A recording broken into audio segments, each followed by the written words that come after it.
Insya Wah, oke. Allah. Kayaknya ini banyak nih yang bilang menarik. Kayaknya pesertanya juga udah nggak sabar banget pengen denger ceritanya Mas Mumu kayak gimana. Kalau gitu langsung aja, Siap, siap. Mas Mumu silakan. Oke, makasih banyak Mbak Ayu. Alhamdulillah. Jadi kita seru-seruan kita nge-TikTok dulu nih atau gimana nih, Mbak? Nggak ya, kita lanjut ya. Jadi, teman-teman, perkenalkan ya, nama saya Muhammad Rawaludin atau biasa dipanggil Mumu gitu ya. Kalau sama dulu waktu kuliah disebutnya biasanya kakak adik gitu ya. Kita kan suka punya kakak adik, kakak adean ya. Nah, terus, Mbak Ayu makasih banyak juga sama BDV udah ngasih kesempatan buat sharing gitu. Jadi, poin ini hari ini sebenarnya malam ini kita, aku nggak ngajarin ya teman-teman ya. Maksudnya aku cuma sharing aja, pengalaman waktu dulu tuh bikin startup, ya sampai sekarang gitu ya, udah sekitar, 6 tahun, 7 tahun malah gitu ya kalau sampai sekarang tuh, gimana sih ombaknya tuh gitu ya. Nah, jadi aku kenalin dulu mungkin ya, biar kan kalau ada pepatah katanya itu Mbak Ayu kalau nggak kenal, maka harus kenalan dulu ya. Jadi nama aku kelihatan nggak? Nggak kelihatan ya. Nama aku Manurudin atau biasa dipanggil Mumu. Jadi aku tuh dulu kuliah di dekat ITB ya, yaitu Unikom gitu ya. Jadi, aku kuliah di IT, umur aku 28 tahun sekarang, 29 sebetulnya gitu ya, ini belum di-update. Jadi, dulu gamers gitu ya, gamers, ganteng, idaman, ah enggak gitu ya, gamers doang, pernah main sampai 30 jam nonstop dulu tuh gitu ya. Ini tuh jadi salah satu reason sebetulnya, dari gamers ini jadi bikin startup gitu ya. Tapi bikin startup-nya bukan bikin startup tentang game gitu ya, justru untuk memberantas para para pecandu yang nggak bener ini gitu ya. Nah, tapi menarik lah nanti aku bahas lebih lanjut lagi. Nah, dulu 2000 sampai 2019 aku bikin Kakatu gitu ya. Itu sebuah kayak tools buat menghindarkan diri kita dari, adiksi gitu ya, dan juga sekarang lagi bikin Fami gitu ya dari 2019 kemarin.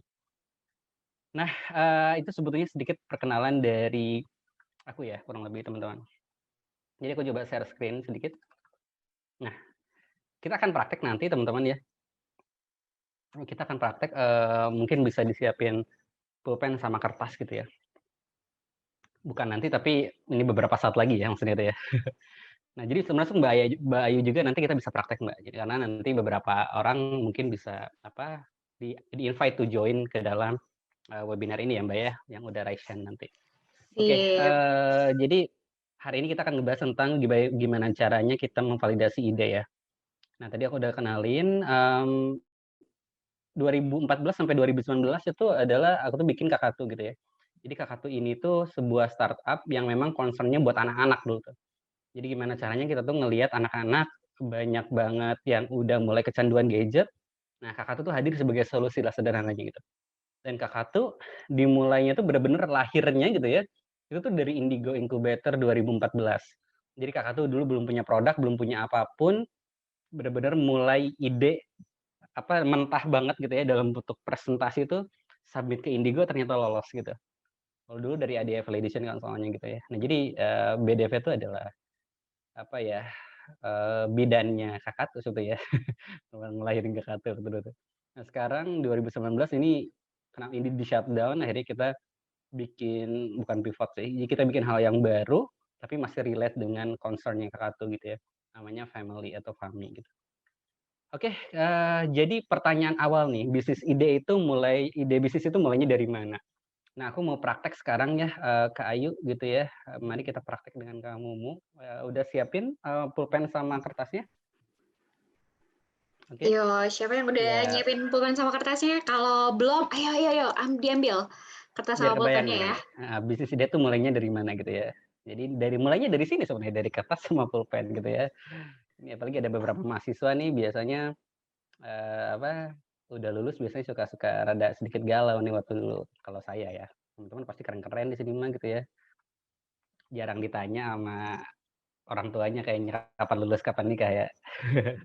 Oke, nah kalau udah coba ikuti kata saya ya, teman-teman ya. Kak Ayu juga boleh gambar ya, Kak, ya? Sip, bismillah.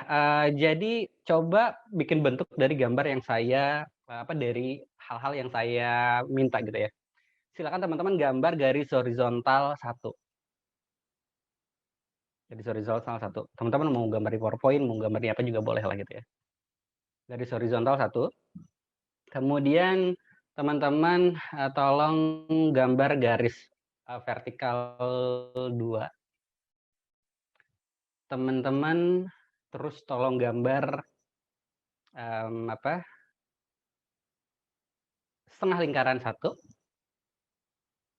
Teman-teman kemudian gambar lagi bulatan kecil satu. Teman-teman gambar lagi bulatan besar satu. Teman-teman gambar lagi garis vertikalnya 2. Teman-teman gambar lagi garis horizontalnya 1. Teman-teman gambar lagi segitiga 1. Terakhir teman-teman gambar bulatan kecil 1. Oke. Yang udah boleh raise hand. Kak Ayu boleh invite ke dalam webinarnya nih. Ayo, siapa yang udah? Raise hand. Oh, ada nih. Wait. Ini bukan sulap ya. Sulap aja nih enggak ya. Sorry. Silakan dua-duanya juga boleh lah gitu ya. Ada Michael Abraham sama Asep Rizal. Boleh. Nah, oke. Mas Andika boleh tolong dibantu? Nih, saya nggak bisa ini ternyata. Oh, nggak bisa? Oke. Mas Andika boleh tolong dibantu?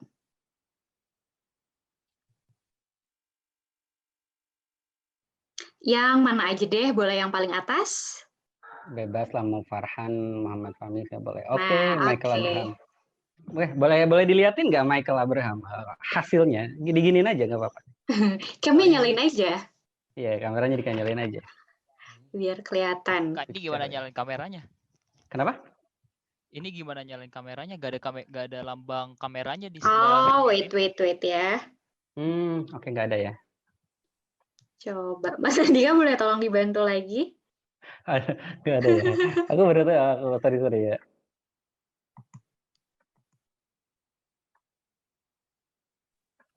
Tes. Udah bisa? Gokil. Oke. Mantap. Wis. Agak familiar ya. Siap. Nanti dulu deh sama ini. Boleh. Astaga. Aku nggak lihat. Dasar. Dosen padahal. Oke. Siap. Oke, lanjut. Seperti ini. Kelihatan nggak? Nggak kelihatan. Ke atas ke bawah dikit. Sedikit. Oke, sip. Bentar. Nah, Aku mau screenshot ya. Woi, ini keren. Ini keren banget nih. Sebentar ya. Sip. Oke. Mas Michael Abraham, boleh dijelasin nggak itu tuh gambar apa?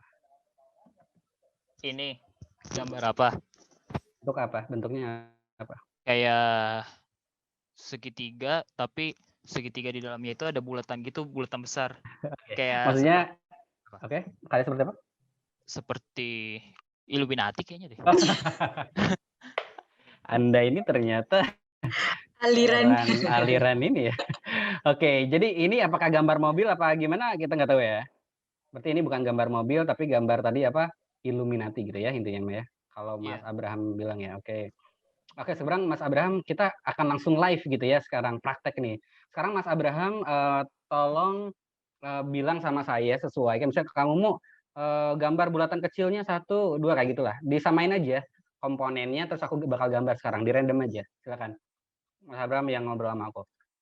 Kita mulai dari mana aja? Dari mana dulu kira-kira? Giliran sekarang gantian. Yang nyuruhnya adalah Mas Abraham bukan aku. Oh, maksudnya nyuruh Mas untuk gambar segitiga ya? Iya, gitu. Ya gambar semua yang inilah komponennya di sini. Sok, silakan. Oke. Apa ya? Dari mana dulu? Segitiga deh. Oke, segitiga dulu ya. Oke, ini kebetulan di PowerPoint mana? Sip, lanjut. Segitiga, terus setengah lingkaran. Kira-kira? Apa?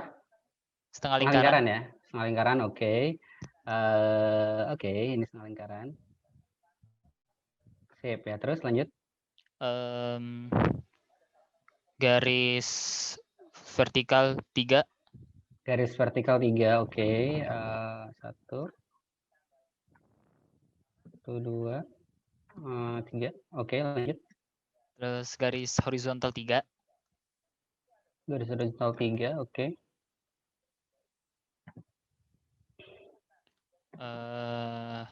Bulatan kecil 1. Oke. Terus? bulatan kecil 1. Oke, terus Bulatan kecil besar. bulatan besar maksudnya 1 ya? Bulatan besar. Lah iya. Oke, siap. Oke udah. Sip. Oke, sip. Ini kira-kira gambar apa nih kira-kira? Mas Abram bisa jawab nggak? Ini gambar apa? Wajah. Oke, bukan Wow. gambar gue ya. Wow. Oke, jadi ini mohon maaf nih ya. Ini kita belum pernah kenal sebelumnya ya. Wow. Oke, Keren ya. ini Mas Abraham, ini Mumu. Oke, ini yang bisa nebak gitu ya. Jadi ini gambar Illuminati, tapi sepertinya nggak Illuminati, kayaknya agak sedikit bonyok kayak di sininya ya, agak sedikit gitu ya. Coba dilihat. Oke, jadi Mas Abraham gitu ya. Ini gambarnya jelas nggak kira-kira? Mobil, truk itu jelas nggak kira-kira? Ini tuh. Gak jelas. Oke, Abstrak kalau ini jelas nggak? banget. Oke. Teman-teman ada yang bisa jawab nggak? Kenapa gambar aku jelas, gambar Mas Abraham nggak jelas? Mas Abraham dulu deh. Kenapa gambar aku jelas, Mas Abraham nggak jelas? Yang teman-teman yang lainnya nggak di chat gitu. Boleh lah. Mungkin kalau Kok menurut bisa? aku sih mungkin terencana kali ya, atau struktur mungkin nggak tahu aku ya. Tapi itu pendapat aku Rencana, sih. struktur. Oke, ini ada door prize ya yang bisa jawab ini ya, kalau benar ya. Dari Kak Ayu, benar ya Kak ya? Ini ada yang jawab juga nih. Karena ada pengalaman, kata Kak Asep Oke, Rizal. oke. Terus Salah kata pengalaman. Kak Anindya, karena ada tujuan. Oke. Kamu mau nyiapin gambar wajah, waduh, ya Allah. Oke, siap. Semuanya pada husnuzon ya. Oke, aman ya. Baiklah. Baik, bener. Udah kita stop ya. Siap, idenya kreatif karena yang buat soal.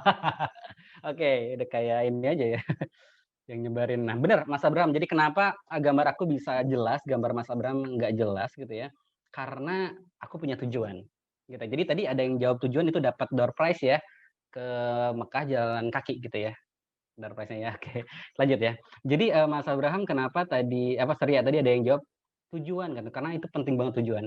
Jadi aku tuh nggak peduli tuh. Mas Abraham mau bikin dari segitiga, dari garis vertikal, dari garis horizontal.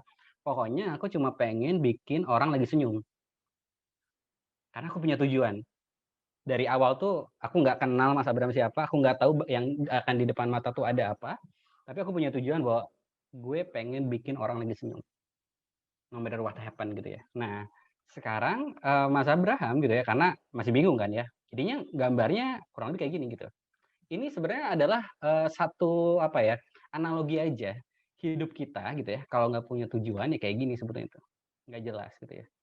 Hidup kita kalau punya tujuan bisa lebih jelas. Dan biasanya perempuan itu kan pengen kejelasan juga. Nah, itu sama lah gitu ya. Laki-laki harus punya tujuan gitu ya, biar jelas.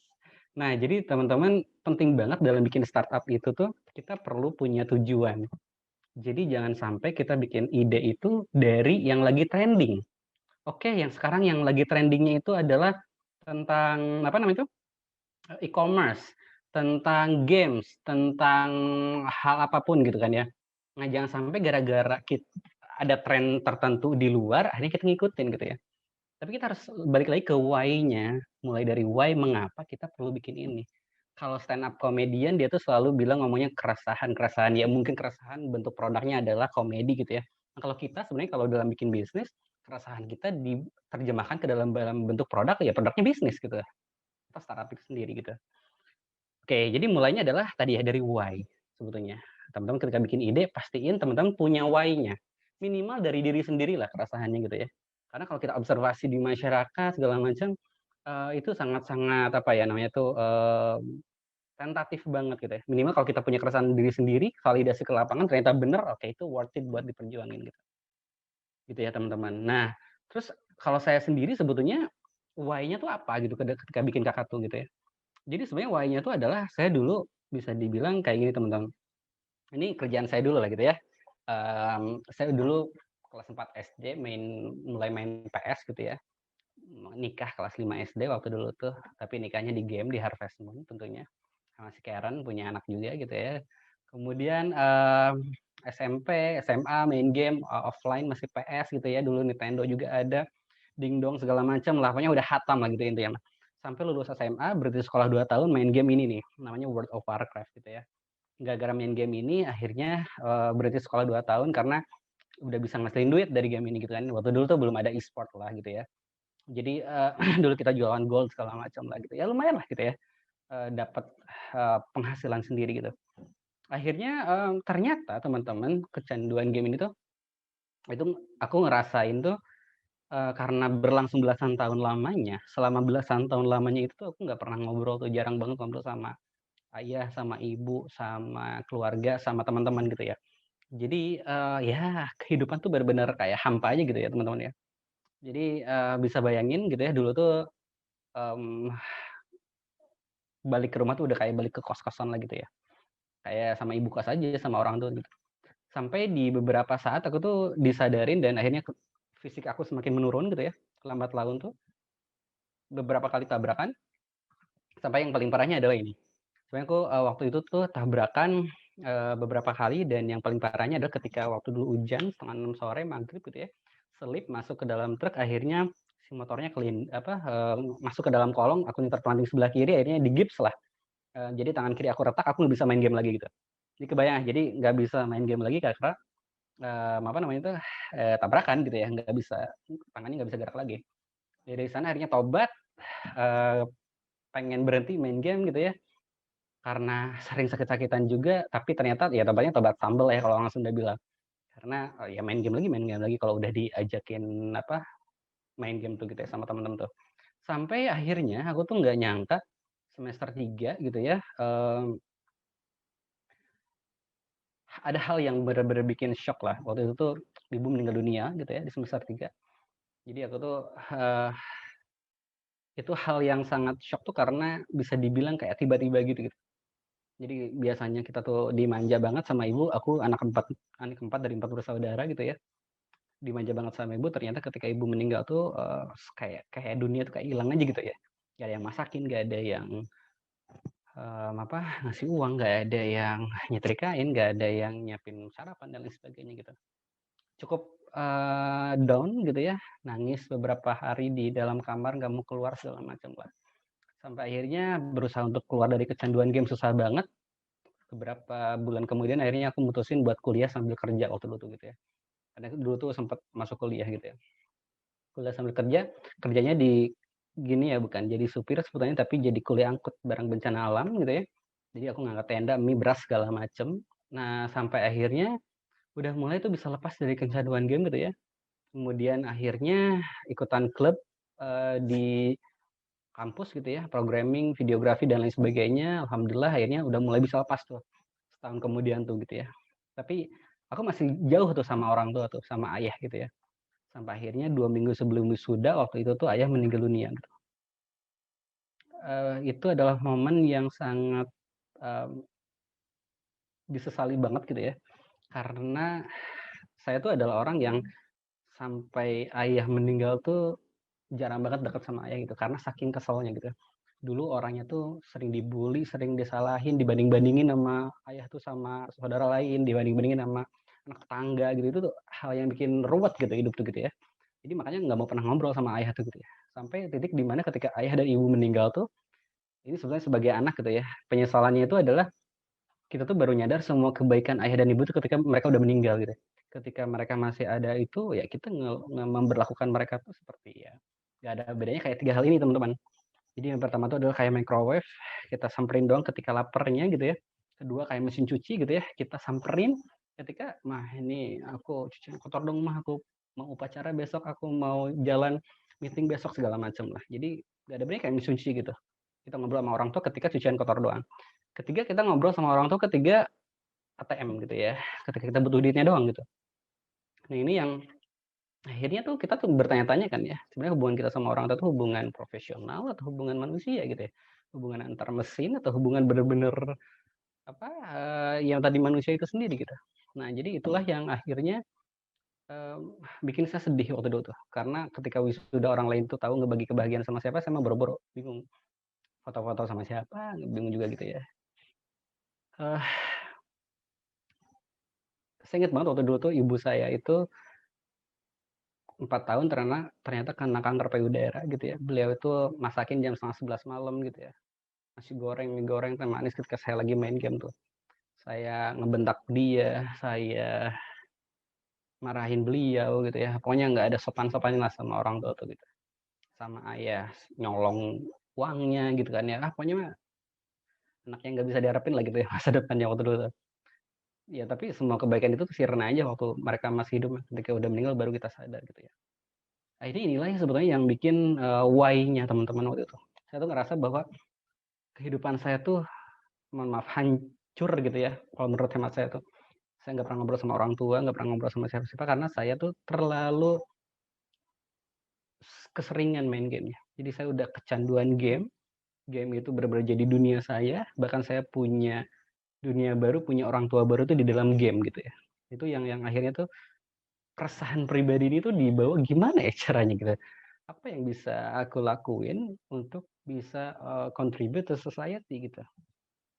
Nah itu sebetulnya yang jadi, ah, poin utamanya lah kurang lebih kayak gitu. Nah akhirnya gitu ya, dampak-dampak itu tuh aku tuh nggak sendirian gitu ya, aku coba riset gitu ya, kemudian ngobrol sama psikolog dan lain sebagainya. Ternyata emang dampak kecanduan game tuh aku rasain yang pertama gitu ya, aku jadi sering lupa waktu, jadi males makan sama mandi. Alhamdulillah dulu mandi sampai seminggu 2 kali, tapi itu juga udah sering banget, jarang banget ya. Sholat jadi males-malesan kalau sama muslim gitu ya, 5 menit lagi akhirnya bablas anginnya gitu. Mudah marah saat ditegur, jadi gampang banget ngegas gitu, kalau ditegur tuh gampang banget ngegas gitu. Sampai sering mager gitu ya, nggak mau kemana-mana, di rumah aja gitu ya, kaum rebahan banget intinya mah, dan sering nyolong, berbohong, berjudi, segala macam lah. Nah semua ini ternyata dampak ini, tadi ya keresahan pribadi aku ini ternyata dialamin oleh banyak orang tua di luar sana teman-teman. Jadi tuh jadi kayak why tersendiri akhirnya, kalau bagi diri aku sendiri ya, oke ini kayaknya harus do something nih. Oh oke, aku kebetulan gitu ya, diamanahi waktu itu tuh, ya kebetulan anak IT ya, create apps untuk nyelesain masalah ini gitulah, sederhananya itu tuh. Kebetulan juga alhamdulillahnya dipertemukan juga gitu ya, ya semuanya udah rencana Allah lah gitu ya, dipertemukan dengan teman-teman gitu ya, yang memang pengen bikin yang kayak gini juga gitu, sama tim lah gitu. Akhirnya, nah bikinlah waktu dulu tuh gitu ya, Kakatu. Kakatu tuh sebetulnya awal mulanya bukan dari Kakatu ya, tapi ini nama awalnya Coach Kato gitu ya. Coach Kato itu adalah, dia bisa dibilang smart children keeper gitu ya. Kalau teman-teman bisa apa, bisa bayangin gitu ya, ini kalau tagline-nya adalah kayak kayak babysitter ya gitu ya. Jadi ini namanya juga aneh, Coach Katoo gitu ya, sebenarnya nama bahasa Inggrisnya kan kakatu ya, kakak tua gitu. Tapi ya kita karena orang Sunda jadinya Inggris sama Sunda digabungin jadi Coach Katoo gitu ya. Ini pas kita validasi ini pertama ini slide, legend banget kan, ini slide pertama yang kita submit ke Indigo waktu dulu 2014, Mei 2014 itu ya. Nah, jadi dulu tuh akhirnya bikin aja gitu, nggak tahu produknya bakal kayak gimana ya. Oke, ini ada fungsinya apa, pembatasan, pengawasan, edukasi gitu kan ya. Jadi itu kebayang ya, ini mockup biasa aja, nggak ada mockup Kakatunya sendiri gitu ya, ini bikin di PowerPoint juga gitu kan ya. Kurang lebih kayak ginilah cara kerjanya gitu lah, aku tuh bilang sama Indigo tuh gitu ya. Jadi maaf aplikasi ini nggak bisa dibuka karena masih ada jam belajar gitu ya, dulu masih zaman lah kayak gitu. Dia bisa ngatur jam penggunaan handphone, bisa ngelacak gitu ya, anaknya lagi di mana, buat suami istri ini nggak disaranin sebenarnya kalau kayak gini ya. Kemudian selain buat ngelacak lokasinya ada di mana, jadi kalau handphonenya dikunci tuh ada soal-soal gitu ya, kebayang nggak sih apa, menurut aku sih nyebelin ya gitu. Kalau dibayangin sekarang ya, dulu aduh ini mau buka handphone harus baca apa, jawab soal dulu gitu, itu nggak make sense kalau sekarang mah gitu ya. Tapi dulu emang ya kita punya idenya, gimana caranya anak tuh dibatasi main handphone-nya tapi jadi pinter gitu kan ya. Nah gitu, jadi ada soal-soal gitu konsepnya tuh ya, 50 soal edukasi per hari gitu kan ya. Wah itu dahsyat lah gitu ya. Dan ini early adopter-nya yang oke nih targetnya buat SD, SMP gitu kan ya, user-nya anak-anak, yang belinya adalah orang tua, harapannya kayak gitulah dulu tuh. Jadi marketnya kemana aja, ini nanti akan promosi ke sekolah-sekolah gitu ya, bekerja sama dengan lembaga terkait, ya karena sekolah kan tempatnya anak dan orang tua ngumpul waktu dulu gitu ya. Model bisnisnya kita bikin apa, ala-ala kayak Line waktu dulu tuh kan ya, ada Line tuh, jualan stiker, ini juga sama gitu kan ya. Bisa jualan wallpaper juga Kakak paket soal edukasi segala macem lah. Dan ada SMS subscription, jadi kalau mau tahu anaknya lagi ada di mana, kita kirim SMS-nya. Ini belum ada teknologinya sekalipun gitu, ini bener-bener berkonsep banget gitu. Nah, model bisnisnya kita pengen kerjasama dengan vendor smartphone, artinya misalnya Samsung, kemudian dulu tuh Mito gitu ya, terus apalagi ya dulu tuh Tifon gitu ya. Pokoknya kita pengen kerjasama buat pre-install Kacukatao gitu ya di dalam apa namanya preloaded di dalam smartphone-nya. Nah akhirnya tanpa disangka-sangka gitu ya, keterima lah gitu ya. Ini foto pertama banget gitu ya.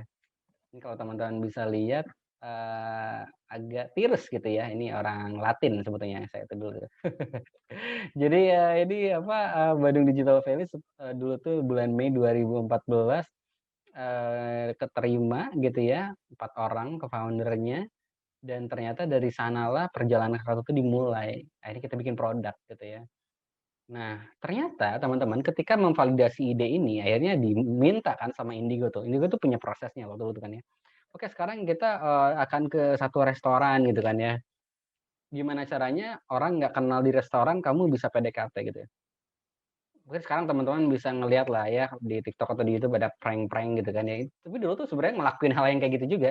Kita nggak kenal, tiba-tiba kita apa nanya-nanya gitu, Bu, Ibu boleh minta waktunya sedikit Bu. Pokoknya memberanikan diri banget lah gitu ya. Akhirnya ternyata feedback yang pertama tuh nggak ada yang bisa nyebut sempurna nama aplikasinya gitu. Oke Bu, ini saya mau ngenalin tentang konsep aplikasi Coach KTO gitu ya, atau Kakatu atau apa sebetulnya ditulisnya tuh gitu. Apa sih Coach KTO gitu kayak gitulah. Jadi, aduh ini susah juga ya gitu ya. Akhirnya mikir-mikir selama 2 minggu sprintnya gitu ya, digantilah Coach Kato. Nah, jadi kan nggak ada O-nya nggak ada 2 gitu ya, Coach Kato gitu ya. Tapi ternyata kebanyakan divalidasi lagi namanya banyak yang ngomong Kocakto gitu ya, jadi bukan Coach Kato gitu. Aduh ini pokoknya puyeng aja di sini tuh. Selama sebulan tuh kita tuh nyari nama teman-teman gitu ya. Yang nggak diapresiasi juga ya, nyari nama, pokoknya nyari nama, tapi fiturnya kurang lebih waktu dulu tuh pas divalidasi itu 3 hal ini lah. Orang tua bisa ngontrol handphone anaknya, ngecek lokasinya di mana, dan kebayang nggak ini, ada namanya tuh tingkatkan otak ya teman-teman ya, fitur tingkatkan otak. Eee, bagi orang yang mungkin dilihat dari kejauhan tuh sebetulnya ini fiturnya agak rancu gitu ya. Tingkatkan otak tuh maksudnya tuh mungkin meningkatkan skill gitu ya, atau meningkatkan kemampuan, knowledge atau apa gitu ya. Nah, jadi dulu tuh cuma bikin landing page gitu ya, ngasih konsep, berapa orang sih sebenarnya yang tertarik buat gabung gitu kan ya. Ternyata lumayan ada puluhan yang mau. Jadi kita sebar nih landing page ini, website ini ke berbagai apa, kenalan kita atau bahkan stakeholder sekolah segala macam, ternyata ada yang submit puluhan gitu kan ya. Sampai akhirnya, di dalam 1 bulan itu kita nemu namanya tuh. Dari mana, tapi ini ceritanya tadi, waktu dulu tuh aku ngobrol gitu ya sama co-founders-nya tuh, eee, nggak tahu ya banyak yang ngomong, Kakak tuh sebetulnya, apa, bisa kok nyari nama yang bagus gini. Ada yang ngomong Kakak tuh gitu ya. Akhirnya jadi Kakatuh tuh jadi Kakatu gitu ya. Ini bener-bener kayak gitu, jadi sesederhana itu waktu dulu tuh ya. Oh spelling-nya enak gitu kan nih, nyari nama tuh. Spelling-nya enak, gampang didengar, Kakatu. Oke, ya udah Kakatu, Kakatua gitu ya. Oke, nyambung lah gitu ya. Filosofi Kakatua tuh sebenarnya kan, harapannya ini adalah burung yang punya, umur panjang, kurang lebih kayak gitu ya. Dan juga pintar, cepat adaptasi, nah gitulah filosofinya, cocok loginya gitu. Nah akhirnya didapatlah gitu ya, nama Kakatu setelah 1 bulan validasi ke lapangan, gitu. Nah ternyata teman-teman, si Kakatu ini tuh ketika kita buat, mulailah develop produknya. Idenya udah valid, ternyata ada yang subscribe juga, siap-siap buat dihubungin, akhirnya kita bikin deh produknya. Nah setelah bikin produknya, baru kita tuh ngelakuin namanya customer development process gitu ya. Di mana kita nyari customer mana yang cocok dengan Kakatu ini, dan juga fitur apa yang bener-bener spesifiknya mereka butuhin. Jadi nggak bisa tuh Kakatu tuh dipakai oleh semua user dari mulai orang tua yang punya anak balita sampai orang tua yang punya anak SMA gitu kan ya. Karena kegaptekan itu tuh mempengaruhi gitu ya. Orang tua dulu yang punya anak SMA tuh biasanya lebih gaptek dibanding orang tua yang punya anak balita gitu. Nah, jadinya itu juga salah satu yang kita research gitu ya. Nah, gimana caranya tuh dalam konteks kita udah mendevelop idenya gitu kan ya, kita tuh melakukan beberapa pendekatan teman-teman lewat, WhatsApp, Line gitu kan ya, lewat aktivitas offline, seminar segala macam kita lakukan gitu ya buat dapat feedback. Ini contohnya teman-teman ya. Jadi kita tuh nge-blast lah gitu ya ke orang yang udah daftar di Kakatu. Waktu dulu tuh, apa namanya tuh, si Kakatu ini tuh kita ngelihat kan di analitik ya, ini orang ini nggak aktif nih, akhirnya kita SMS tuh teman-teman. Bener-bener di SMS itu. bukan di SMS, di WhatsApp gitu ya. Saat ini kami memantau ketidakaktifan Anda, dasar orang IT mungkin ya, bukan orang komunikasi gitu ya. Dia dulu apalagi misalnya orang IT-nya bukan orang IT semua, orang IT awam lah gitu ya. Jadi buat ngomong sama orang tuh bener-bener kayak bahasa mesin gitu loh, tidak ada bahasa manusianya. Akhirnya, apa, dia beberapa orang nggak nyaman lah, kurang lebih kayak gitulah. Jadi dia nge-forward gitu ya bahwa ini ada yang apa, nge-SMS kayak gini. Nah, akhirnya beberapa detail yang kita lakukan tuh adalah eksperimennya teman-teman ketika memvalidasi ide gitu ya, itu memang perlu ada yang namanya tuh lean startup, teman-teman nanti bisa cek aja ya, namanya tuh learn, measurement, sama build gitu ya. Jadi pelajari, bikin, apa, ukur dan bikin gitu ya. Jadi, kita tuh lagi ngecek gitu ya waktu dulu tuh. Satu tuh kita baru bikin nih apps versi terbaru gitu kan ya, produknya tuh. Gimana caranya biar orang-orang tuh mau buat download atau update aplikasi ini. Jadi kita bikin tuh ukurannya kayak gini. Nah, inilah yang sebetulnya jarang banget dilakukan di awal-awal waktu dulu karena saya juga nggak tahu caranya. Konversi KPI, spesifik, angka itu tuh diperlukan ketika kita mau melakukan satu aksi. Karena harus terukur semua yang kita lakuin tuh. Jangan sampai kita, ya udah kita pengen validasi ide aja lah. Ke berapa orang, pokoknya sedapatnya aja. 20 orang syukur, nggak juga dapat. Nah, hal itulah yang akhirnya bikin ide kita jadi kemana-mana. Kita mau ngeriset ke user yang mana, kita mau ngeriset ke customer yang mana, itu harus spesifik banget gitu ya. Nah, jadi waktu dulu tuh kita bikin gitu kan ya, pengukurannya, result-nya kita tuh harapannya 90% update aplikasi dari 386 user, ternyata gagal, cuma 17 user yang bisa update aplikasinya. Berarti kan gagal ya, dengan SMS notifikasi ini tuh gitu. Beberapa orang tua malas baca SMS dan lain sebagainya. Jadi yang penting itu teman-teman dalam membuat ide tuh, it's okay to be fail gitu ya, nggak apa-apa gagal tuh, jangan sampai itu satu hal yang memalukan. Karena yang paling penting tuh, ini teman-teman nih poin akhir, teman-teman dapat pembelajarannya, teman-teman dapat learning-nya, itu yang selalu ditekenin oleh Indigo tuh. Pokoknya eksperimen kamu tuh yang penting tuh bukan berhasil atau gagalnya dulu, tapi kamu harus dapat learning-nya, apa yang kamu dapat ketika melakukan eksperimen tersebut gitu ya. Termasuk dalam memvalidasi tadi ya, nama, ide, segala macam juga.